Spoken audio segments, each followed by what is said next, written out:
लेकिन उसके पहले ही एक घटना हमारे यहाँ घट गई।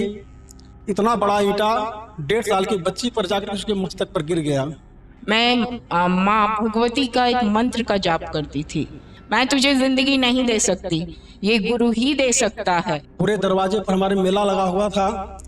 हम लोग लेकर के उसको तुरंत ट्रामा सेंटर आए बनारस।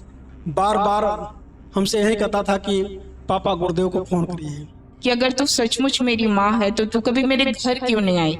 और ऐसी ऐसी बात है, लड़की छत से गिर गई है। गुरुदेव जी हमको उपाय बताए, मैं गया वह करने लगा कि एक मतलब जब मैंने दीक्षा ली तो मैं एक मंत्र था, अब गुरुदेव साक्षात परमात्मा के अलावा और कौन हो सकते हैं। डिवाइन सीक्रेट साइंस इस धराधाम पर ऐसी विद्या कहीं नहीं है।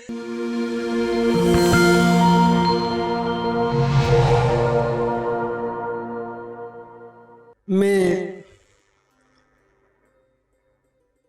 जिसका हम कुछ बयान नहीं कर सकते, उस आनंद के अनुभव का एक छोटा सा अनुभव। खैर अनुभव तो बहुत कुछ हैं, लेकिन अभी दिसंबर में मैं टिकट कराया था गुरुदेव जी के जन्मदिवस पर पहुंचने के लिए दिल्ली। लेकिन उसके पहले ही एक घटना हमारे यहाँ घट गई। मेरी लड़की की लड़की आई थी हमारे यहाँ 1.5 साल की।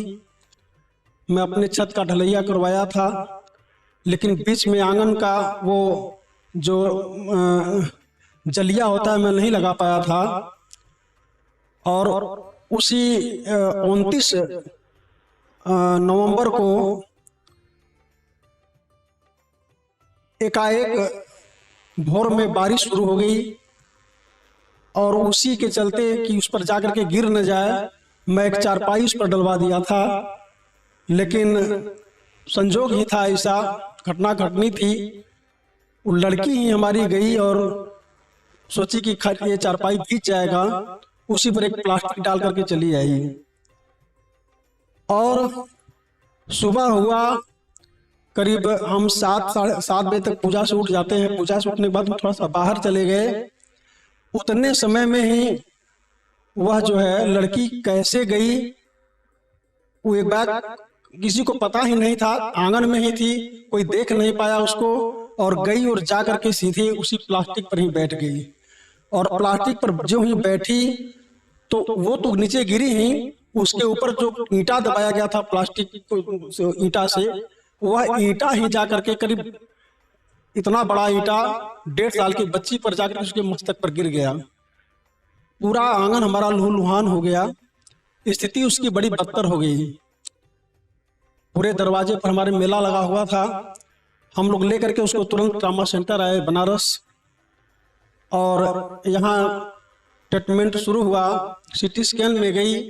जब रिपोर्ट आया तो डॉक्टरों ने कहा कि स्थिति इसकी बड़ी भयावह है।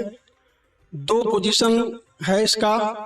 यदि अब बेहोश होगी तभी ऑपरेशन में जाएगी, यदि इसको उल्टी आएगी तभी ऑपरेशन में जाएगी।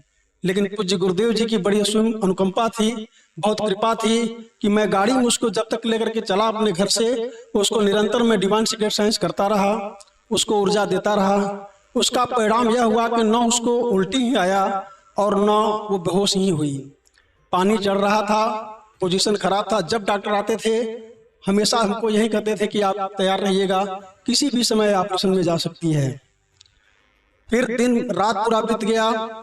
सुबह हुआ, फिर न्यूरो के डॉक्टर आए। फिर उन्होंने रिपोर्ट को देखा, बताया कि आप तैयार रहिएगा। अभी इसको पानी 2 दिन तक पानी उसको नहीं दिया गया ऑपरेशन के मद्देनजर। लेकिन लड़का हमारा बहुत रो रहा था, बार बार हमसे यही कहता था कि पापा गुरुदेव को फोन करिए। मैं अपना मोबाइल घर पर छोड़ दिया था। उस लड़के के मोबाइल, हमारी हिम्मत नहीं थी कि हम दूसरे के मोबाइल से गुरुदेव को फोन करें। हम उसी के मोबाइल से हम फोन किए गुरुदेव जी को। फिर गुरुदेव जी डांटे भी हमको, और जब डांट मिलती है तो हमारा जानते हैं कि हमारा मैल धुलता है। फिर गुरुदेव जी हमको उपाय बताए।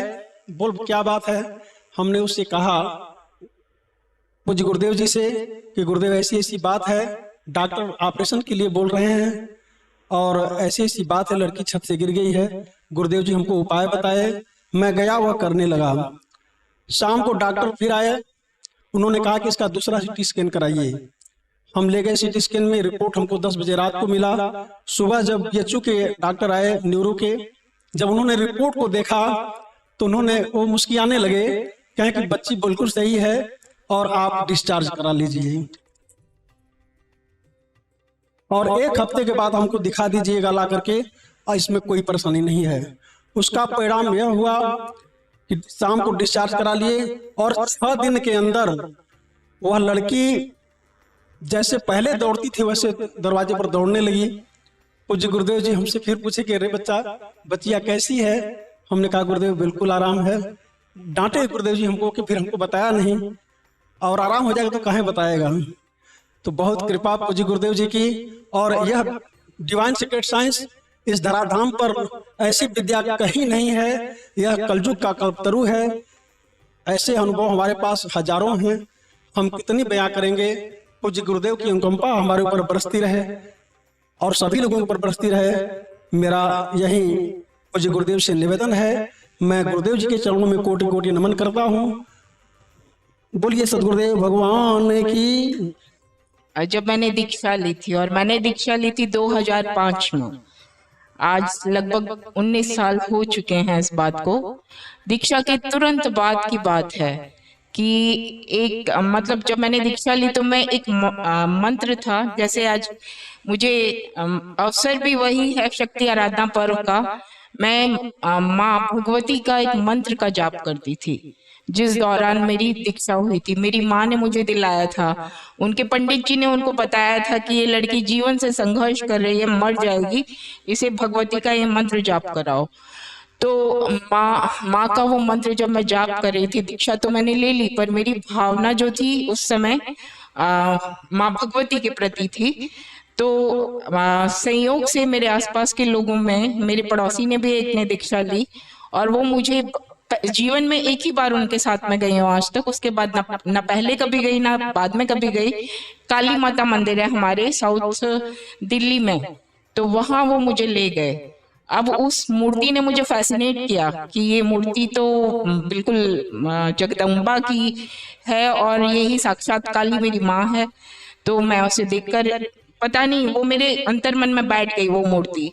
अगले दिन मैं आने के बाद मैं सोच रही थी कि अगर तू सचमुच मेरी माँ है तो तू कभी मेरे घर क्यों नहीं आई, तूने मुझे दर्शन क्यों नहीं दिया, मुझे अगर माँ है तो माँ का रूप क्यों नहीं मुझे दिखाया। तो अचानक ही मैं ध्यान में चली गई। ध्यान में गई तो वो काली माता की मूर्ति मेरे आज्ञा चक्र पर आ गई।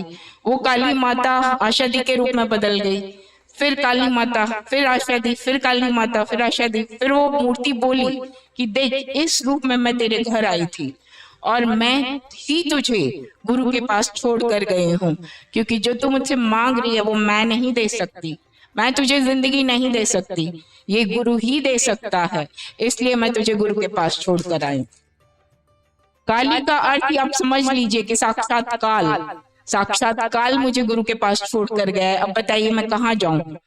तो मृत्यु से मोक्ष तक की यात्रा गुरुदेव ने ही हमें कराई है, मुझे कराई है। अब गुरुदेव साक्षात परमात्मा के अलावा और कौन हो सकते हैं। तो यही मेरे जीवन का अनुभव है और ये यात्रा मैंने 19 साल की है। तो मैं इस बात को बड़े कॉन्फिडेंस के साथ कह सकती हूँ, आत्मविश्वास के साथ कह सकती हूँ कि गुरुदेव ही परमात्मा है और मैंने उनमें उनका दर्शन किया है और ये घटना मेरे साथ घट चुकी है।